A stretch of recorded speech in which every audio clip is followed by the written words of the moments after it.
បាទអរគុណ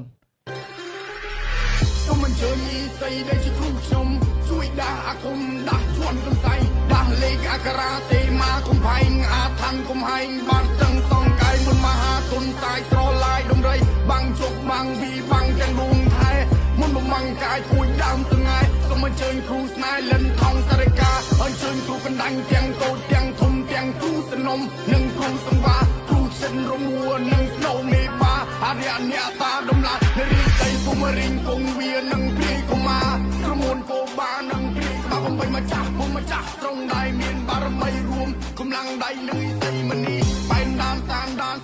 កបញ្ញាត្រៀមមុនវិជាការចម្រាស់រត់ទីជន់មករៀមជើងមួយរំជួយតរនីជន់មករៀមជើងពីរអាកាសពេញមេឃជន់មករៀមជើង3បែងភាកទទួលជន់មករៀមជើង4អាកាសរហ័យជន់មករៀមជើង5ភ្លៀងធ្លាក់ពីមេឃលើកដៃបាំងភ្នែកភ្លៀងរាំងថ្ងៃរះកន្ទ្រមជើងមកខាងឲ្យសត្រូវវូវីកន្ទ្រមជើងពីរយកជ័យជំនះលើកដៃប្រណំបួងសួងដល់ព្រះយើជ័យជំនះជួនជាតិកែមរា